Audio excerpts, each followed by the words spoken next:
How to do ACR thyroid scoring for thyroid nodules. This scoring system is created and published by American College of Radiology in 2017. This is a standardized lexicon for assessment of thyroid nodules to generate a numeric scoring of features on ultrasound.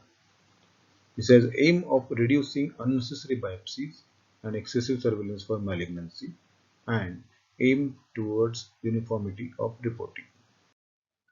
This takes into consideration various ultrasound features of the nodule like composition, echogenicity, shape, margins, and echogenic foci.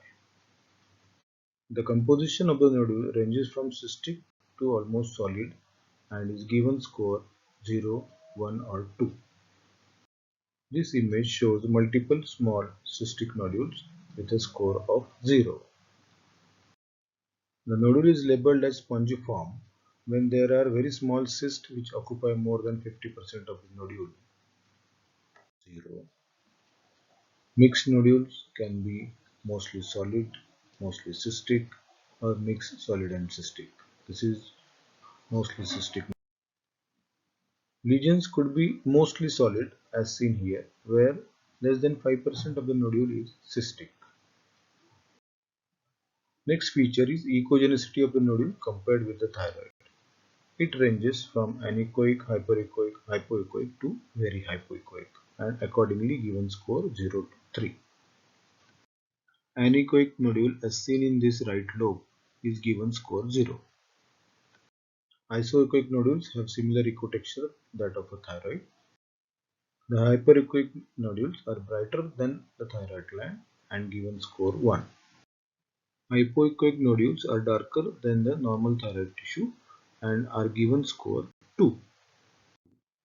And the very hypoechoic are darker than the neck muscles and given highest score of 3. In mixed lesion, the solid part could be hyperechoic or hypoechoic. But if it is hypoechoic as seen in this example, then we should label this as a hypoechoic nodule. The echogenicity, lobulation and protrusion of the solid part influences management of the nodule. Next feature of the nodule is shape. It could be wider or taller. Taller is given highest score of 3. This slide shows examples of taller and wider nodule. The measurements are taken in an axial image, and when the nodule is completely round, it is considered as not taller than wide.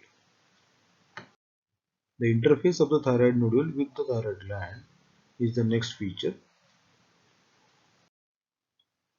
This is example of smooth margin of the nodule with score 0. This is example of ill-defined margin, again score is 0. The nodule with lobulated or spiculated margins as seen in these images is given score of 2. If the nodule shows extension outside the thyroid as seen here, it is given a highest score of 3 points. The echogenic foci within the nodule also forms an ultrasound feature. There can be no foci or there can be various type of calcifications. The cystic nodule like this will not have any internal echoes. The nodules can show macrocalcifications. There could be rim calcification and it is scored as 2. Sometimes the nodules show punctate small calcification as seen in these examples, and this is given a maximum score of 3. Next feature is size, that is the maximum diameter of the lesion, and irrespective of the plane we should measure the maximum diameter to decide follow-up or FNAC. Here the maximum diameter of the nodule is 1.2 centimeters. The final scoring is by adding all the points, and it is categorized as TR1 to TR5, that is from benign to highly suspicious. The benign and not suspicious category doesn't need FNAC, only needs follow-up, and mildly to highly suspicious nodules, depending on their size, they need either FNAC or follow-up.